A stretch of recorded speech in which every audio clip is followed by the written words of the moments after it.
राधे राधे। जय जय श्री कृष्णा। दोस्तों, आप सभी को गोपाष्टमी की हार्दिक शुभकामनाएं। हमारे देश में गाय को माता के समान माना जाता है। उनकी पूजा की जाती है। ऐसी मान्यता है कि गौ माता में सभी देवी देवताओं का वास होता है। गौ माता की पूजा करने से सभी फल की प्राप्ति हो जाती है। और गोपाष्टमी का जो दिन है, इस दिन उपवास भी रखा जाता है। कार्तिक मास के शुक्ल पक्ष की अष्टमी तिथि को गोपाष्टमी के नाम से जाना जाता है। भगवान श्री कृष्ण और उनके भाई बलराम दोनों का ही बचपन गोकुल में बीता था, जो कि ग्वालों की नगरी थी। गायों को पालने वाले लोगों को ग्वाला कहा जाता है। भगवान श्री कृष्ण और बलराम जी को भी गौओं की सेवा और उनकी रक्षा करने का शिक्षण दिया गया था। गोपाष्टमी के दिन सूर्योदय से पहले उठकर नित्य कर्मों से निवृत्त होकर स्नान किया जाता है। फिर गौओं और उनके बछड़ों को भी स्नान कराया जाता है। गौ माता के अंगों में मेहंदी, रोली, हल्दी आदि के थाप लगाए जाते हैं और फिर गौओं को संपूर्ण रूप से सजाया जाता है। धूप, दीप, पुष्प, अक्षत, रोली, गुड़, जलेबी, वस्त्र और जल से गौ माता की पूजा की जाती है, आरती उतारी जाती है और इसी तरह से उनके बछड़े की भी पूजा की जाती है। पूजा करने के बाद गौ ग्रास निकाला जाता है। गौ माता की परिक्रमा की जाती है। परिक्रमा करने के बाद गौओं के साथ कुछ दूर तक उनके पीछे पीछे चला जाता है। ऐसा करने के पीछे मान्यता यह है कि आपकी सफलता के मार्ग खुलते चले जाते हैं। यदि आपके जीवन में आप कोई भी काम करते हैं, उसमें आए दिन बाधाएं आती हो, अर्थात आप सफल नहीं हो पा रहे हों, तो गोपाष्टमी की पूजा करने से आपके काम में आने वाली सारी बाधाएं भी दूर हो जाती है। इस दिन गौ माता के साथ साथ अपनी सामर्थ्य के अनुसार ग्वालों को भी कुछ न कुछ उपहार अवश्य देना चाहिए। अब आइए श्रवण करते हैं गोपाष्टमी की पौराणिक कथा। पौराणिक कथा के अनुसार जब कान्हा जी ने 6 वर्ष की आयु में प्रवेश किया, तब एक दिन वह अपनी मैया यशोदा से बोले कि मैया, अब तो मैं बड़ा हो गया हूँ। तो मैया यशोदा बोली, अच्छा लल्ला, अब तुम बड़े हो गए हो तो बताओ अब हम क्या करें। तो कान्हा जी कहने लगे, मैया, अब हम बछड़े चराने नहीं जाएंगे। अब हम बड़े हो गए हैं, इसलिए अब हम गाय चराएंगे। क्योंकि तब ऐसा होता था कि जो छोटे छोटे बालक होते थे, उन्हें बछड़े चराने का काम दिया जाता था। गौ माता बड़ी होती थी तो उन्हें चराने के लिए बड़ी आयु के ग्वालों को ही जाया करते थे। अब कान्हा जी को गौओं के प्रति और बछड़ों के प्रति प्रेम तो सभी को पता है। कान्हा जी की ऐसी बातें सुनकर मैया यशोदा कहने लगी, अच्छा ठीक है, अपने बाबा से पूछ लेना, फिर जाना। मैया के ऐसा कहते ही झट से कान्हा जी नंद बाबा से मिलने और उनसे पूछने के लिए नंद बाबा के पास पहुंच गए। बाबा के पास पहुंचे और बाबा से कहने लगे कि बाबा, अब से हम गाय चराने जाएंगे। बाबा ने सुना तो बाबा ने भी कहा, अरे लाला, अभी तो तुम बहुत छोटे हो, अभी तुम केवल बछड़े ही चराओ। जब बड़े हो जाओगे तो गाय भी चरा लेना। लेकिन कान्हा जी कहाँ मानने वाले थे। कहने लगे, बाबा, अब से मैं बछड़े नहीं चराऊंगा, मैं तो गाय ही चराऊंगा। जब कान्हा जी नहीं माने तो फिर नंद बाबा बोले, अच्छा ठीक है लाला, तुम पंडित जी को बुला लाओ, वह गोचारण का शुभ मुहूर्त देखकर बता देंगे, फिर उसके बाद से तुम गाय चराने जाना। कान्हा जी को बस इसी बात का तो इंतजार था।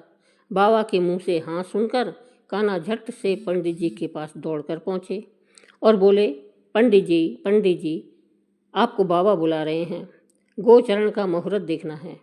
और एक काम करना पंडित जी, आप आज का ही मुहूर्त बता देना। अगर आप ऐसा करेंगे तो मैं आपको बहुत सारा माखन दूंगा। पंडित जी ने जब कान्हा जी के मुख से माखन का प्रलोभन सुना तो पंडित जी समझ गए कि कान्हा जी को तो गाय चराने की बहुत जल्दी है। अब पंडित जी नंद बाबा के पास पहुँचे और बार बार पंचांग देखकर गणना करने लगे। तब नंद बाबा ने पूछा, पंडित जी क्या बात है, आप बार बार क्या गिन रहे हैं। इधर कान्हा जी ने तो पंडित जी को पहले ही पट्टी पढ़ा दी थी। उन्होंने पंडित जी को ढेर सारा माखन देने का लालच दे दिया था।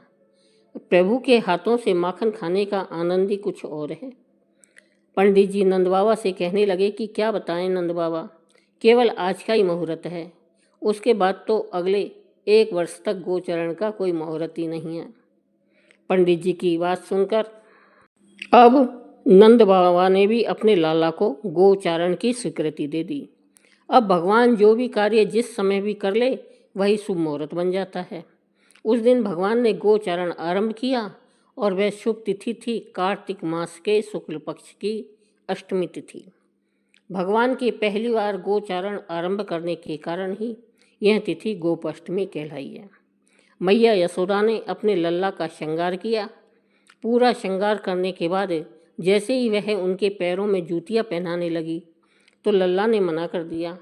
कान्हा जी बोले, मैया अगर मेरी गाय जूती नहीं पहनती तो भला मैं कैसे पहन सकता हूँ?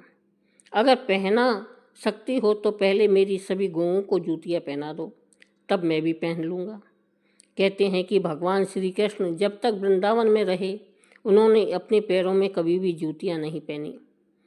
वह जब भी गौओं को चराने के लिए जंगल में जाया करते तो नंगे पांव ही जाया करते थे। आगे आगे गोए और उनके पीछे पीछे बांसुरी बजाते हुए कान्हा, उनके पीछे पीछे बलराम जी और उनके साथ उनके ग्वाल वाल की सेना चला करती है। इस प्रकार से विहार करते हुए भगवान ने उस वन में प्रवेश किया। कहते हैं तभी से भगवान ने गोचारण लीला का आरंभ किया। जब भगवान गायों को चराते हुए वृंदावन तक जाते तो उनके चरणों से वृंदावन की भूमि बहुत ही पावन हो जाती और वह वन गायों के लिए हरी भरी घास से युक्त एक रंग बिरंगे पुष्पों की खान बन गया था। गोपाष्टमी के दिन गोवर्धन पर्वत, गाय और बछड़े तथा गोपाल जी की पूजा करने का विधान है। शास्त्रों में कहा जाता है कि जो भी व्यक्ति इस दिन गौओं को भोजन कराता है, उनकी सेवा करता है और शाम को गोधूली बेला में गौओं का पूजन करता है तो उनकी सभी मनोकामनाएं पूर्ण हो जाती है और उनके साथ साथ कान्हा जी की कृपा भी उन पर सदा बनी रहती है। आज के दिन अगर श्यामा गाय को भोजन कराया जाए, हरा चारा खिलाया जाए तो और भी ज़्यादा अच्छा होता है। गाय को हमारे हिंदू धर्म में बहुत ही महत्वपूर्ण माना जाता है। हम गाय को गोमाता कहते हैं। तो जिस तरह से एक माँ अपनी संतान को हर सुख देना चाहती है, ठीक उसी प्रकार से गोमाता ने भी अपनी सेवा करने वाले सभी भक्तों को सारे दुखों से दूर कर देती है, उनको हर मनोकामनाएं पूर्ण कर देती है। अब आइए श्रवण करते हैं गोपाष्टमी की दूसरी पौराणिक कथा। शास्त्रों में राजा भगवान की विभूति माना गया है। साधारण व्यक्ति से श्रेष्ठ राजा को माना जाता है। राजाओं में भी श्रेष्ठ सप्तद्वीपवती पृथ्वी के चक्रवर्ती सम्राट को और अधिक श्रेष्ठ माना गया है। ऐसे ही पृथ्वी के एक छत्र सम्राट सूर्यवंशी राजा दिलीप एक महान गोभक्त हुए। महाराज दिलीप और देवराज इंद्र में गहरी मित्रता थी।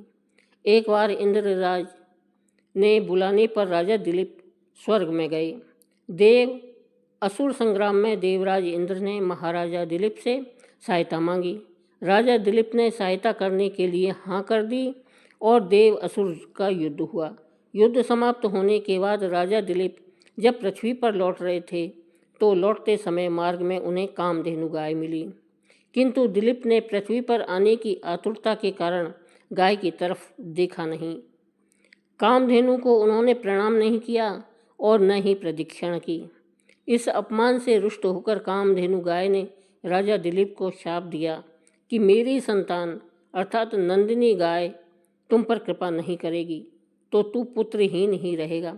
महाराज दिलीप को इस शाप के बारे में कुछ भी पता नहीं था, किंतु उनके कोई पुत्र न होने से वे स्वयं, उनकी महारानी तथा प्रजा के लोग भी चिंतित एवं दुखी रहते थे।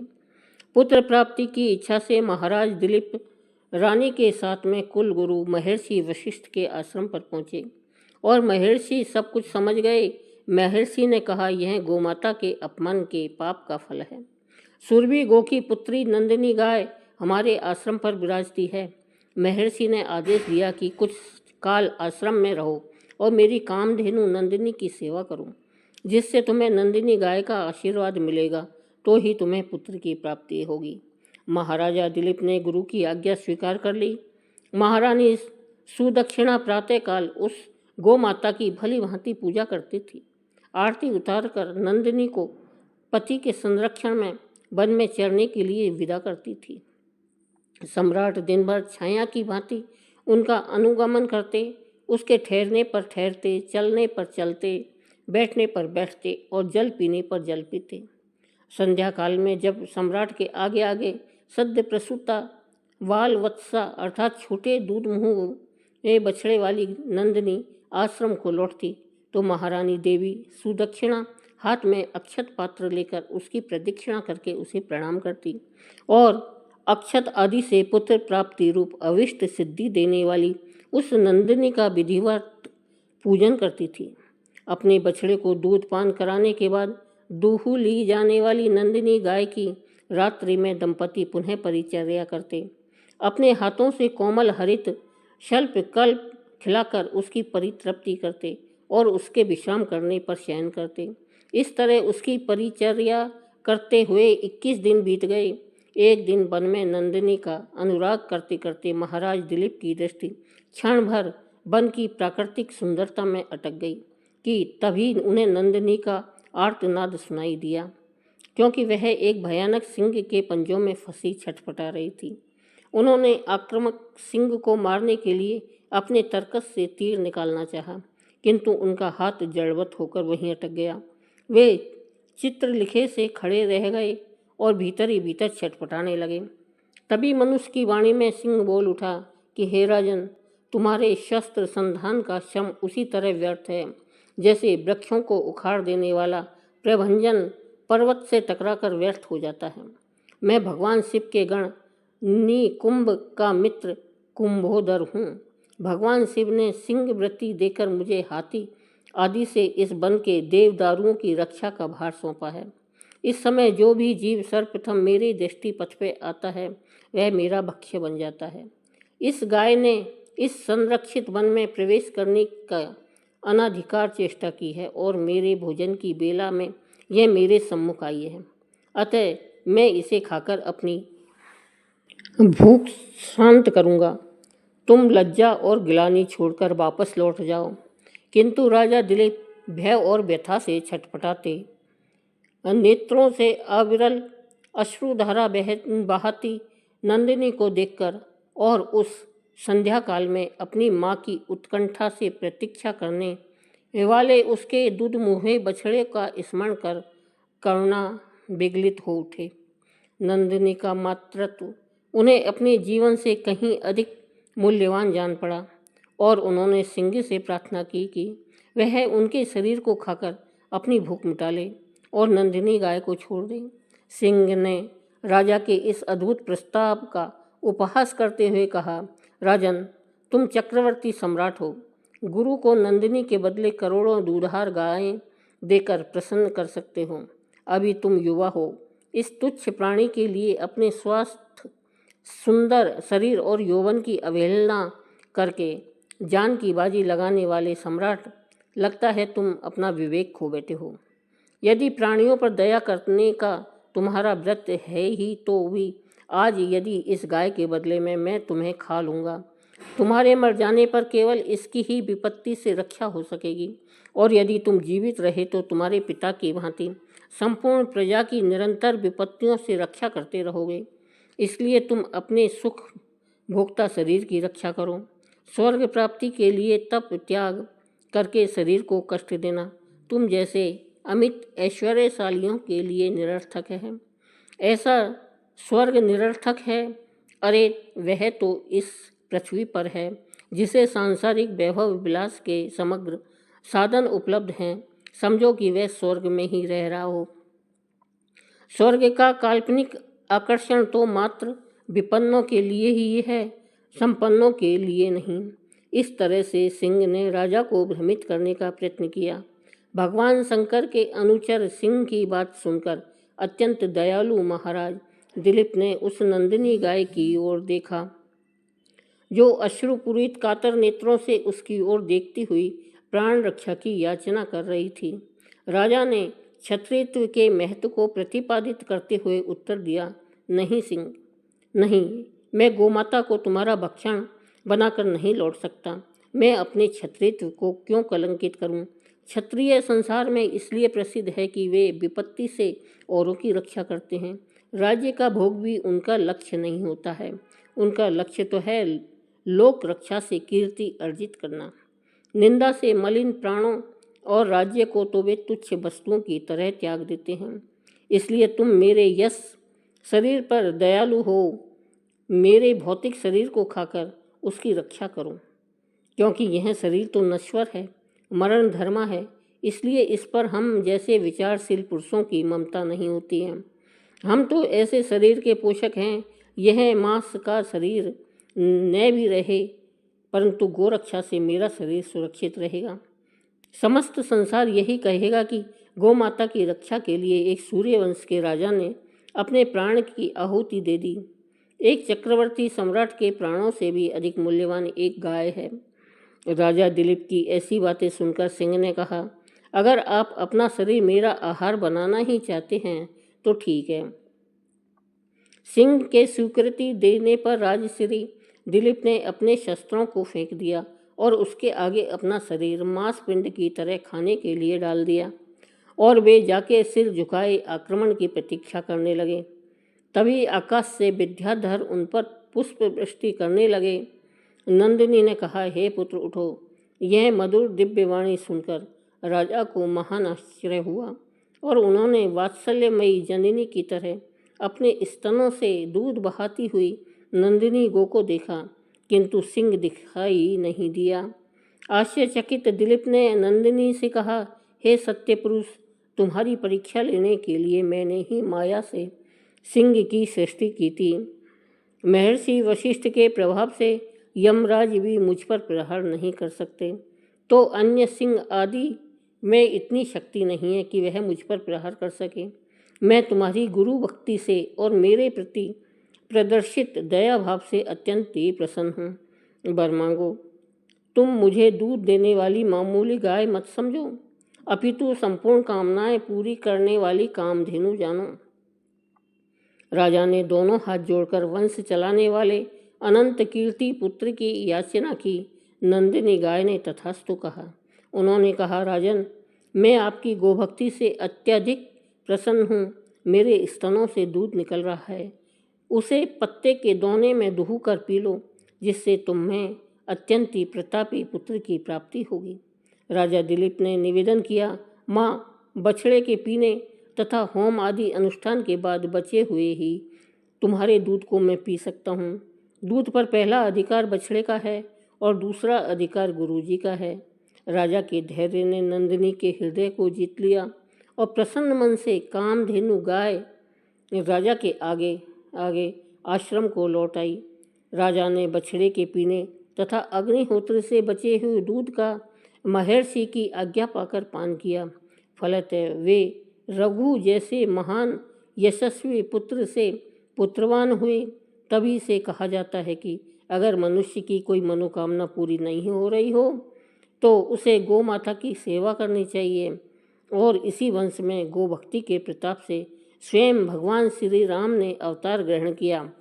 महाराज दिलीप की गो भक्ति तथा गो सेवा सभी के लिए एक महानतम आदर्श बन गई। इसलिए आज भी गो भक्तों के परिगणना में महाराज दिलीप का नाम बड़े ही श्रद्धा भाव एवं आदर से सर्वप्रथम लिया जाता है।